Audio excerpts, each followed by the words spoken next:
자, 멀어지는 협치 물음표가 찍혀 있습니다.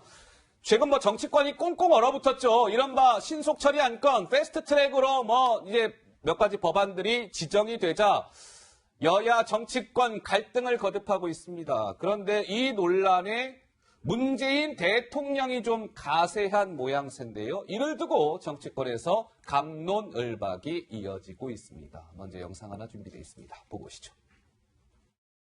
그 기자 요새 문파 이런 사람들한테 공격하는 거 아시죠? 아니 대통령한테 국제 어떻게 생각하냐고 묻지도 못합니까 여러분? 묻지도 못하는 거 이게 바로 국제 아닙니까 여러분? 세상은 크게 변하고 있지만 정치권이 과거에 머물러 있어서 매우 안타깝습니다. 낡은 몸의 잣대는 그만 버렸으면 합니다. 특히 대립을 부추기는 정치로는 미래로 나아갈 수 없고 막말과 험한 말로 국민 혐오를 부추기며 국민을 극단적으로 분열시키는 정치는 국민에게 희망을 주지 못합니다. 자, 문재인 대통령이 어제 청와대에서 대통령 주재 수석 보좌관 회의를 주재했습니다. 여기에서 자유한국당을 겨냥하는 듯한 작심 발언이 쏟아졌습니다. 하나하나 좀 볼까요? 정치권이라고는 했지만 사실상 한국당을 겨냥한 발언 아니냐, 이런 해석이 지배적이죠. 과거에 머물러 있어선 참 안타깝다. 낡은 이념의 잣대 버려야 됩니다. 막말과 험한 말, 국민 혐오 부추기는 극단적 분열의 정치. 이러한 발언들이 자유한국당을 겨냥한 문재인 대통령의 작심 발언이라는 해석이 나오고 있는데요. 정 의원님, 대통령의 어제 저 발언은 좀 어떻습니까? 어떻게 해석해야 되는 거예요? 아무래도 지난주에 있었던 그 특별 대담 후유증이 좀 있으신 것 같은데요. 제가 좀 우려스러운 거는 지금 여야회정 협의체를 가동하자고 말씀을 하시면서 대통령이 직접 나서가지고 야당을 저렇게 강도 높은 수준으로 비난하는 것이 협치에 도움이 되냔 말이에요. 협치에 도움이 안 된다? 과거 정부를 보면은요, 노무현 정부부터 이명박, 박근혜 정부에 보면 주로 3년 차가 들었으면 이상하게도 대통령이 나서가지고 야당을 비난합니다. 아, 그래요? 3년 차면 되면 대통령이 나선다? 제가 몇 가지 읽어드릴까요? 예를 들면 이런 게 있습니다. 국회가 이념과 명분과 그 이념으로 그런 프레임에 갇힌 채 기득권 집단의 대리인이 돼 있다라든지 국민들의 삶과 동떨어진 내부 문제만 매몰하는 것이 국민의 민생을 외면하는 것과 다름없다, 국회가. 이거 누가 한 얘기인지 아세요? 박근혜 전 대통령. 그렇죠. 이게 딱 3년 차에 나오는 얘기입니다. 그래서 저는 아마 이제 성과를 내야 되겠다라고 하는 급한 마음이 있으신 거는 이해하지만, 그거 다른 분이 하셔도 되잖아요. 야당에 대한 문제제기. 왜 대통령이 나서서 그 얘기를 하셔요? 최 의원님, 생각은 어떤지 궁금한데요. 어제 대통령의 저러한 발언, 그만큼 국정 운영에 협조하지 않는 한국당을 겨냥해서 문재인 대통령이 당연히 할 수 있는 발언이라고 최 의원님은 생각하시는지요? 우선 말씀하신 것처럼 집권 3년 차에 들어섰을 때 대통령들께서 다 저런 요지의 말씀을 하십니다. 그래서 저도 예전에는 정태근 의원님처럼 생각했는데 요즘 좀 근본적인 고민이 됩니다. 왜냐하면 진짜 국회가 물론 이제 그러니까 다당제로 여러 당이 있어서 갈등하고 경쟁하면서 국민의 이익을 지키라는 거잖아요. 근데 그게 도를 넘어서 진짜 국정 발목 잡기를 하는 게 아닌가 하는 반성이 되고 제가 19대 때 저는 그런 일이 없었나 다시 돌아보게 되는 것 같아요. 그래서 저 문재인 대통령도 그런 답답함도 있고 사실 최근에는 국회가 막말 제조기관 같은 그런 느낌도 있습니다. 제조기관? 무슨 청와대를 다이너마이트로 폭파하자든가 뭐 좀 입에 담기 어려운 욕설들이 국회를 주변으로 나오고 이것이 다시 유튜브를 중심으로 확대 재생산되고 이런 상황은 대단히 우려스러운 것 같습니다. 그러니까 대통령이 할 수 있는 발언을 했다. 뭐 이렇게 최 의원님 그러니까 특별히 뭐 이전 대통령님들에 비하여 뭐 그렇게 못할 말을 한 건 아니다. 그리고 국회 상황이 지금 신뢰도가 최하위예요, 국회가. 그러니까 좀 근본적으로 국회를 어떻게 바꿔야 될지를 오히려 요즘은 고민하게 됩니다. 그런데 어제 이제 문재인 대통령이 지금 화면에 조금 전에 보신 것처럼 자유한국당을 사실상 겨냥한 발언들을 내놓은 데 이어서 공교롭게도 김민지 기자, 전현직 대통령 비서실장 등도 자유한국당을 향해서 쓴소리를 내뱉었다고요? 네, 그렇습니다. 사실 어떤 특정 현안에 대해서 노영민 비서실장이 목소리를 내는 것 자체 좀 드문 일이었는데요. 노영민 실장은 냉전 시대 낡은 사고에서 벗어나지 못한 채로 색깔론으로 폄훼하려는 시도다 이렇게 이야기를 했고 예. 전 비서실장이었던 임종석 전 실장도 나섰습니다. 세상이 빠르게 변하고 진화하는데 아직도 좌파 우파 타령을 하고 있다 이렇게 비난을 했습니다. 그러니까 어제 동시에 일어난 일이에요. 문재인 대통령이 한국당을 겨냥하는 듯한 작심 발언이 나온 이후에 노영민 현 비서실장과 임종석 전 비서실장도 자유한국당 비판에 가세한 것이죠. 이런 상황 좀 이례적이라는 평가가 나오던데요, 정 의원님? 대통령의 심기를 대변하는 거죠. 네. 대통령께서 저렇게 지금 뭔가 협치를 하셔야함에도 불구하고 불편한 심기를 얘기하셨으니까 저 비서실장들이 나서서 해야지 대통령께서 더 나가지 않으실 거 아니겠어요. 예. 그래서 우리도 그 대통령님의 뜻과 공감한다 이런 뜻에서 저런 얘기를 한 건데요. 예. 저는 오히려 뭐 전직 실장은 얘기할 게 없고요. 현직 실장께서 저런 얘기를 하실 것이 아니라 대통령 사실은 어저께 이제 수석보좌관 회의 때 저 말씀하신 거 아니겠어요? 오늘 국무회에서 또 여러 가지 말씀을 하셨는데 예. 비서실장이 대통령한테 진언을 해야죠. 대통령님 정말 답답하고 야당의 행태가 문제가 있더라도 대통령님께서 나서서 그런 거 얘기하시면 안 됩니다. 아, 네? 예. 굳이 꼭 하셔야 될 것 같으면 제가 하겠습니다. 내가 하겠습니다. 예를 들면 예. 우리 정무수석 시키겠습니다. 이렇게 하셔야지. 대통령이 그렇게 해놓고 비서실장이 또 나서서 그렇게 얘기하고 그러면 전반적으로 어떻든 국정을 최종적으로 책임져야 되는 거는 문재인 정부 청와대라는 사실을 명심하셔야 돼요, 저분들은. 예. 그러니까 일각에서는 저렇게 최 의원님, 막 대통령도 그렇고 전현직 비서실장이 자유한국당을 일종의 어떻게 보면 자극할 수 있는 발언들을 저렇게 하면 이른바 협치라는 큰 우리가 대의 명분을 놓칠 수 있는 것 아니냐. 협치는 물 건너가는 거 아니냐. 이런 좀 우려를 하는 분들도 있던데요. 어떻습니까? 우선 임종석 실장은 빼야 돼요. 네. 왜냐하면 임종석 실장은 황교안 대표가 먼저 임종석 실장에 대해서 도발을 하셨죠, 사실. 거기에 대해서 그냥 답을 한 건데 묶인 것 같고요. 예. 그다음에 노영민 예. 실장의 경우는 뭐 대통령과 뜻을 같이 하고 있다는 거겠지요. 예. 네, 그리고 지금 이제 협치의 이 분위기가 좋냐 나쁘냐 요거만 띄어서 보면 네. 좋지 않죠. 좋지 그러나 않다. 그럼 이 협치가 안 되는 책임이 청와대에 있냐? 전 그렇게 보지 않습니다. 저는 개인적으로 노무현 대통령님도 모시고 일을 해봤고, 네. 네, 그리고 문재인 대통령님과도 같이 정치를 시작했는데, 예.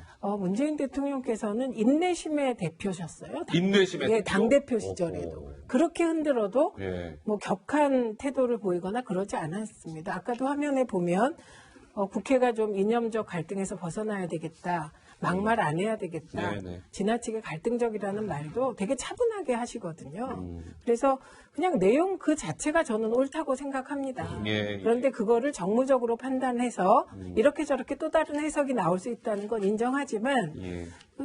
이번에 문재인 대통령께서 국정을 운영하시면서 한 가지는 확실히 하신 것 같아요. 대통령이 격조나 품위 어떤 상황에서도 그걸 지켜주시는 것은 저는 뭐 국민의 한 사람으로서 네. 감사하게 생각하는 부분입니다. 알겠습니다. 자, 김민지 기자. 네. 어제 그 문재인 대통령의 발언, 또 전현직 비서실장들의 발언들이 알려지면서 자유한국당은 상당히 좀 격앙돼 있는 것 같더라고요. 그렇습니다. 예. 문 대통령이 이런 소리를 하면 안 된다는 취지로 강하게 비판했는데요. 먼저 나경원 원내대표의 이야기 들어보시죠. 어제 문재인 대통령께서 또 남 탓을 빼놓지 않았습니다. 정치권이 과거에 머물러 있다는 문 대통령이 2년 내내 과거 들추기, 역사 왜곡, 전임 정권 복수하기 등 지금 가장 과거에 집착하는 것은 바로 문재인 대통령입니다. 북한을 정치에 이용하는 것이야말로 낡은 정치입니다. 내 편, 계속 국민을 갈라치는 이 정권이야말로 대립과 혐오의 정치, 반목과 분열의 정치의 주범입니다. 이 정권의 험한 정치, 막 나가는 정치를 멈추지 않는다면 계속해서 국민은 분노할 수밖에 없습니다. 뿐만 아닙니다. 황교안 대표는 오늘 농촌 체험을 했는데 그 자리에서도 문 대통령의 발언을 강하게 비판했습니다. 이 역시 한번 들어보시죠. 예, 정말 낡은 잣대를 버려야 됩니다. 과거로만 돌아가는 이런 행태를 보이지 않았습니까? 막말에 관해서도 제가 민주당으로부터 많은 막말을 들었습니다. 여러분 잘 아시지 않습니까? 그런 막말하지 않아야 됩니다. 제가 막말을 했는지는 모르겠습니다만 저는 그렇게 안 하려고 하고 있고. 자, 이 부분도 그럼 한번 좀 짚어보겠습니다. 어제 수석 보좌관 회의에서 문재인 대통령의 핵심 정책에 대해서 끝까지 밀고 가겠다, 마이웨이를 재천명했다 이런 해석이 나오는데요. 먼저 적폐청산에 대한 그 수사 의지를 계속 거듭 천명했다 이런 해석이 나옵니다. 문재인 대통령 반칙과 특권, 편법, 탈법, 불공정에 익숙함 바로잡아야, 이게 결국 적폐청산의 의지를 드러냈다 이런 해석이 나오는 대목이고요. 특권 경제 익숙함을 과감히 깨트려야 한다. 문재인 대통령의 발언. 이것은 문재인 정부의 핵심 경제 정책인 소득주도 성장을 계속 밀어붙여 나가겠다라는 의지를 천명했다는 해석이 나옵니다. 어떻습니까, 정 의원님? 마이웨이를 다시 재천명한 거 아니냐, 이런 좀 논란에 휩싸여 있던데요. 그래서 사실은 지난주 대통령 대답을 보면서 굉장히 답답했습니다. 그러니까 그 전에 사실은 경제 언론와의 대화도 있었고 사회 언론와의 대화도 있었지만 쭉 들으신 다음에 그냥 나는 내 길 가겠다 이런 말씀 아니에요. 근데 오늘도 오늘 그 중소기업회관에서요, 중소기업 대회가 열렸습니다. 대통령이 가셨는데 뭐라고 말씀하셨냐면요. 뭐라고 말씀하셨습니까? 경제 성과가 체감이 안 되지만 우리 경제 성공으로 가고 있다 이렇게 말씀하셨습니다. 우리 경제 성공으로 가고 있다. 네. 지금 그날도 아주 일부 그 이상한 지표를 이용하시는데, 예를 들면 지금 소득 격차가 더 크게 벌어지고 있는 게 현실이고, 기업에 있어서 가장 큰 문제가 지금 설비 투자가 지금 11개월 동안 계속 감소를 하고 있는 겁니다. 설비 투자가 감소하는데 어떻게 일자리를 만들어요? 근데 기업인들이, 우리 중소기업도 마찬가지고, 왜 설비 투자를 감소하겠어요? 기업할 여건이 안 되니까. 기업할 여건을 누가 만들어줘야 되냐? 예를 들면 규제부터 시작해서 친기업적인 분위기, 이런 부분들을 정부에서 안 만들어주니까 해외 나가는 거예요. 해외는 55조 투자해요, 지금.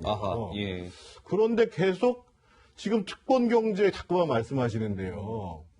특권 경제, 반칙과 특권 없는 사회 좋다 이거예요. 근데 도대체 특권 경제라는 게 뭐를 의미하냐는 거예요, 도대체. 지금 특별하게 대한민국에서 어떤 기업이 특권을 누려가지고 지금 법상을 벗어나가지고 일을 하는 게 가능한가요? 근데 오히려 지금 이 정부에서는 정말 특권 인사를 하잖아요. 이 정부 출신이면은 캠프에 있던 사람이면 규정을 위반해서라도 전부 다 낙하산 내려보내잖아요. 그렇게 보면 국민들이 봤을 때, 저거는 왜 상대방한테만 저 얘기를 적용하고 자신들한테는 적용하지 않을까. 그러면 정권을 신뢰할 수 없는 거고, 정권을 신뢰할 수 없으면 믿고 투자할 수가 없는 겁니다. 자, 지금 문재인 대통령과 청와대와 지금 황교안 자유한국당 대표 간에 뭔가 핑퐁이 계속되고 있어요. 일종의 신경전이다, 힘겨루기다 이런 해석이 나오는데요. 김민지 기자, 어떠한 대목에서 그런 것이죠? 바로 회담 형식에 대한 건데요. 문 대통령은 여야 대표들과 좀 만나자, 자리를 만들자 제안했는데 황교안 대표는 1대1 대담부터 해야 된다 이렇게 주장을 하고 있습니다. 먼저 황교안 대표의 목소리 준비되어 있습니다. 여러 당이 함께 모여서 이 얘기 저 얘기씩 이렇게 나누다 보면 초점이 흐려지고, 이미 여러 번 그런 경험을 우리가 하지 않았습니까?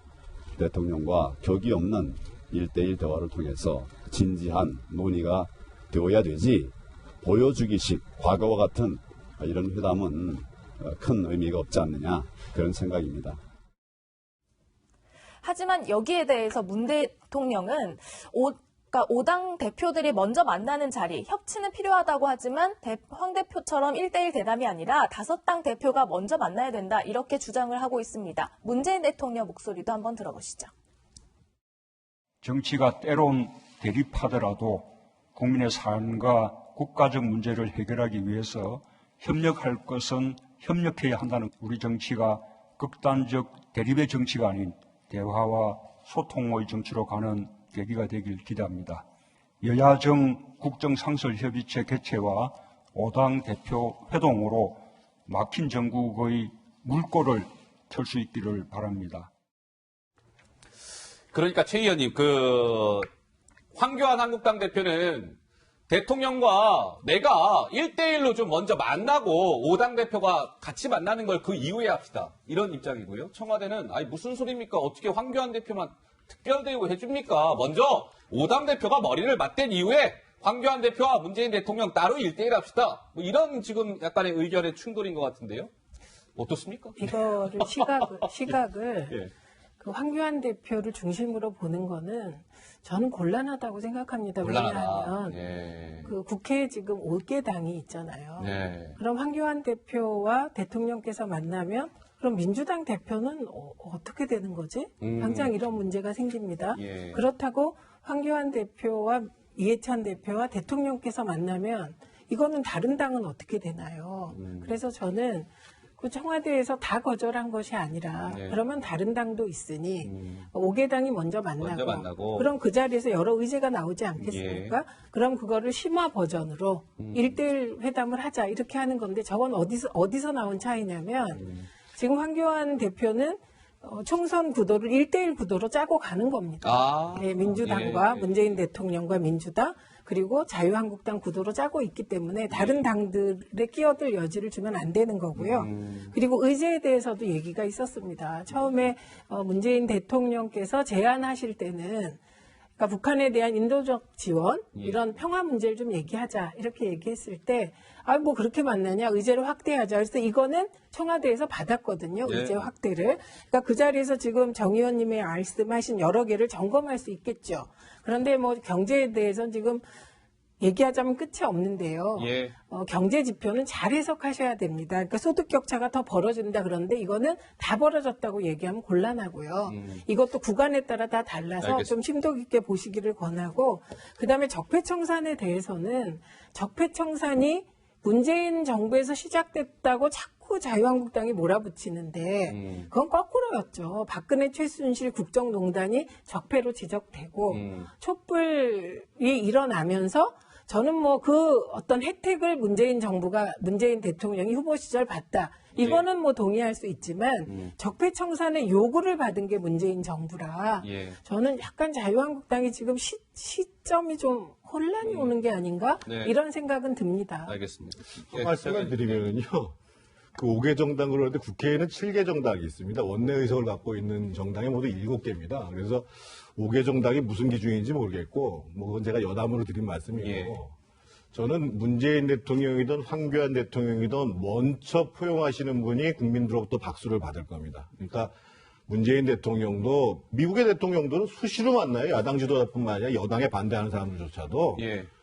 마찬가지로 황교안 대표도 5당 회담 한 다음에 나 단독 회담하자. 어차피 5당 회담에서 합의가 안 나오거든요. 예. 그래서 먼저 풀어서 내가 정말 대화를 할 수 있고 정말 국민들이 걱정하는 거를 제대로 정치권에서 논의하겠다고 먼저 나서시는 분이 예. 국민한테 박수를 받을 겁니다. 이거 좋은 것 같아요. 먼저 만나고 5당 대표 회동하고 이것도 저는 뭐 괜찮다고 봅니다. 그러니까 아하, 예. 그건 이제 다른 당들이 좀 양해가 필요하겠죠. 필요하다. 그러니까 시간이 필요하죠. 그 부분은. 알겠습니다. 정 의원님 말씀 중에 황교안 대통령이라고 말씀하셨다고요? 그래요?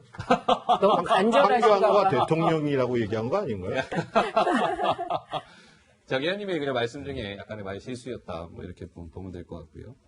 자, 황교안 자유한국당 대표 김민지 기자 오늘은 중원 공략, 이른바 충청권 공략에 나섰는데 어디요?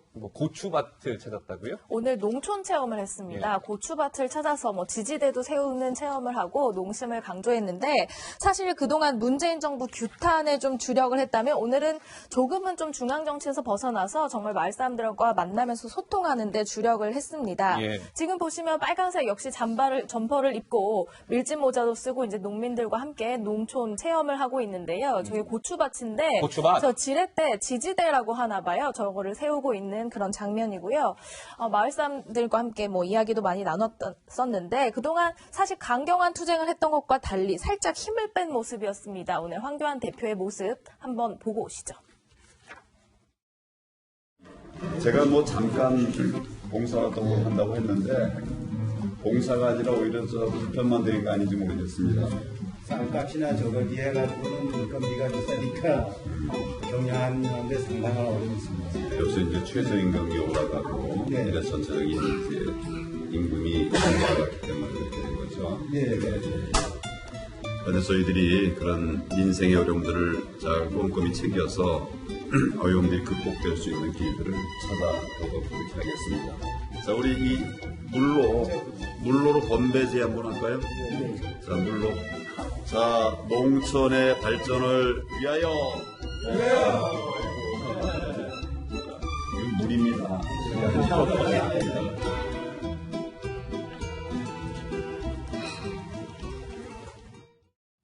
자, 그런데 황교안 대표의 오늘 중원 공략 충청권 방문에 약간의 돌발 변수도 발생했습니다.